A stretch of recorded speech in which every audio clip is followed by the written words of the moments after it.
प्रश्न नंबर 5, नागरी लिपि। गुणाकर मूल्य का जन्म कब और कहाँ हुआ था? 1935 ईस्वी में महाराष्ट्र के अमरावती जिले के गांव में।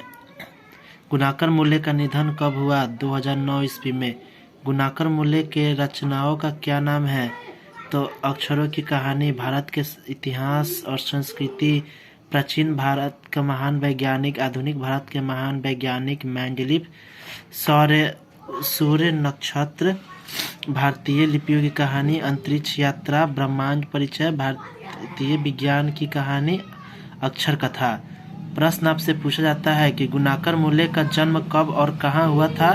तो 1935 ईस्वी में महाराष्ट्र के अमरावती जिले के एक छोटे से गांव में।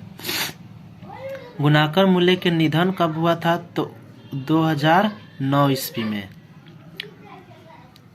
और इन रचनाओं में जो है सबसे प्रमुख होता है कि आपसे पूछ देता है कि अक्षर कथा जो है वह किनकी रचना है। तो 4 ऑप्शन आपको दे देगा, उनमें से पूछेगा कि अक्षर कथा किसने लिखा है। तो आंसर होगा गुणाकर मूल्य। इसमें आप जो है अक्षर यात्रा, भारत के महान वैज्ञानिक मेंडेलीव और भारतीय विज्ञान की कहानी, इन चारों को आप याद रख सकते हैं। नागरी लिपि साहित्य की कौन सी विधा है? तो नागरी लिपि जो है एक निबंध है। नागरी लिपि क्या है? एक निबंध है। पूछा जाता है आपसे प्रश्न में कि नागरी लिपि जो है वह साहित्य की कौन सी विधा है? तो क्या है? यह एक निबंध है। तो नागरी लिपि किस रचना से ली गई है? तो भारतीय लिपियों की कहानी से ली गई है। नागरी लिपि किस रचना से ली गई है? तो भारतीय लिपियों की कहानी से ली गई है। नागरी लिपि के लेखक कौन है? तो नागरी लिपि के लेखक गुणाकर मूल्य है। नागरी लिपि साहित्य की कौन सी विधा है? तो क्या है? ये एक निबंध है।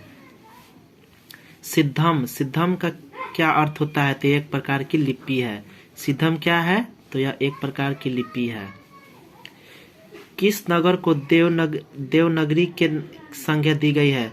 तो काशी यानी बनारस को जो है देवनगरी की संज्ञा दी गई है। किस नगर को देवनगरी की संज्ञा दी गई है? तो काशी को देवनगरी की संज्ञा दी गई है। नागरी लिपि किस रचना से ली गई है? तो भारतीय लिपियों की कहानी।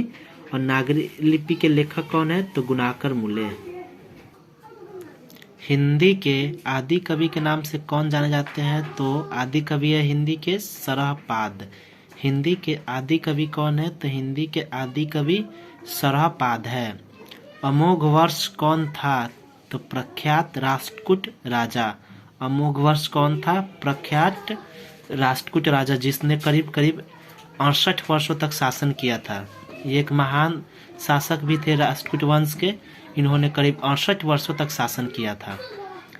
मराठी भाषा की लिपि कौन सी है? तो मराठी भाषा की उत्पत्ति जो है हिंदी भाषा के देवनागरी से हुई है। यानी मराठी भाषा की लिपि कौन सी है? तो मराठी भाषा की लिपि देवनागरी है। मिहिर भोज की ग्वालियर प्रशस्ति किस भाषा में है? तो मिहिर भोज की जो है ग्वालियर प्रशस्ति वो है संस्कृत भाषा में।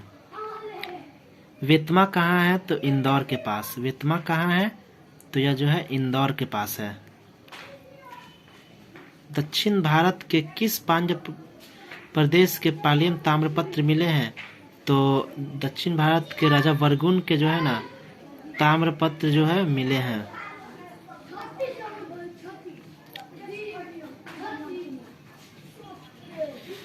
उत्तर भारत के विशेष स्थापत्य शैली को क्या कहते हैं? तो उत्तर भारत के विशेष स्थापत्य शैली को नागर शैली कहते हैं। गुणाकर मूल्य ने किस पुस्तक में पुराने लिपियों की विशेष जानकारी दी है? तो गुणाकर मूल्य ने अक्षर कथा में पुराने लिपियों की विशेष जानकारी दी है। गुणाकर मूल्य ने किस लिपि में जानकारी दी है? तो गुणाकर मूल्य ने अक्षर कथा में जो है ना इसकी जानकारी दी है। गुप्तों की राजधानी पटना को क्या कहा जाता था? तो गुप्तों की राजधानी जो है पटना को वो देवनगर कहा जाता था। यानी देवताओं की नगरी देवनगरी कौन है? काशी है। गुणाकर मूल्य ने विभिन्न विषयों पर कितने निबंध लिखे हैं? तो गुणाकर मूल्य ने विभिन्न विषयों पर 2500 से अधिक निबंध लिखे हैं। गुणाकर मूल्य ने विभिन्न विषयों पर कितने निबंध लिखे हैं? तो गुणाकर मूल्य ने 25 में विभिन्न विषयों पर कितने निबंध लिखे हैं? तो 2500 से अधिक निबंध लिखे हैं। इस्लामी शासन का भारत में आरंभ कब से कब माना जाता है? तो इस्लामी शासन का भारत में आरंभ जो है 13वीं सदी के आसपास माना जाता है। यानी इस्लामी शासन का भारत में आरंभ कब माना जाता है? तो 13वीं सदी। देखा जाए तो लगभग 715 ईस्वी में ही इनका आगमन हो जाता है। लेकिन पूछा जा रहा है कि इस्लामी शासन का भारत में आरंभ कब से माना जाता है? तो 13वीं सदी में। गुप्तों की राजधानी पटना को क्या कहते हैं? तो गुप्तों की राजधानी पटना को देवनगर कहते हैं। गुणाकर मूल्य ने किस पुस्तक में पुरानी लिपियों की विशेष जानकारी दी है? तो उन्होंने अपनी पुस्तक अक्षर कथा में पुरानी लिपियों की विशेष जानकारी दी है। गुणाकर मूल्य ने किस विषयों पर कितने निबंध लिखे हैं? तो इन्होंने 2500 से अधिक निबंध लिखे हैं। जिस लिपि में लेख छपा होता है वह कौन सी लिपि होती है? तो जिस लिपि में जो है लेख छपा होता है वह देवनागरी लिपि होती है। हिंदी तथा इसकी विविध बोलियां किस लिपि में है? तो हिंदी तथा इसकी विविध बोलियां जो है देवनागरी लिपि में है। श्रवण बेलगोला स्थान का संबंध किससे है? तो जैन धर्म से है। हिंदी के आदि कवि कौन है? तो हिंदी के आदि कवि सरहापाद है। नागरी लिपि एक स्वदेशी लिपि कब थी? 8वीं से 11वीं सदी में। कुफी लिपि में लिखा गया कलमा शब्द के सिक्के कब जारी किए गए? कुफी लिपि में लिखे गए कलमा शब्द के सिक्के जो है लगभग 1028 ईस्वी में जारी किए गए थे। अल्बेरूनी ने अपना ग्रंथ कब लिखा है? तो इन्होंने अपना ग्रंथ 1030 ईस्वी में लिखा है। श्रवण बेलगोला स्थान का संबंध किससे है? तो जैन धर्म। यहाँ पर जो है चंद्रगुप्त मौर्य ने अपने जीवन के अंतिम वर्षों में यहीं पर उन्होंने शरण लिया था। यानी श्रवण बेलगोला वह स्थान है जहाँ चंद्रगुप्त मौर्य यानी मौर्य वंश के संस्थापक चंद्रगुप्त मौर्य ने जो है इन्होंने जीवन के अंतिम क्षणों में श्रवण बेलगोला नामक स्थान पर जो अपना समय बिताया था। इसलिए इन जो कि चंद्रगुप्त मौर्य जैन धर्म से संबंध रखते थे, इसलिए श्रवण बेलगोला का संबंध भी जैन धर्म से है। हिंदी के आदि कवि तो हम बता ही दिए कि सरहापाद होता है। और नागरी लिपि एक स्वदेशी लिपि तकरीबन 8वीं से 11वीं सदी में थी। तो कुपी लिपि में लिखा गया कलमा शब्द के सिक्के कब जारी किए गए थे? तो कुपी लिपि में लिखा गया कलमा शब्द के सिक्के तकरीबन 1028 ईस्वी में जारी किए गए थे। अल्बेरूनी ने अपना ग्रंथ कब लिखा था? तो लगभग इन्होंने अपना ग्रंथ जो है 1023 ईस्वी के आसपास लिखा था।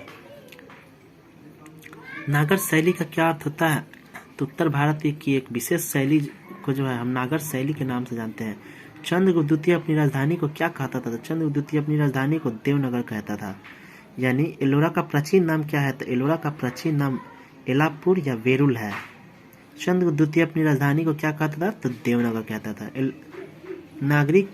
धारा नगरी का परमार शासक राजा भोज किसके लिए विश्व पर इतिहास में प्रसिद्ध है? तो विद्यानुराग के लिए।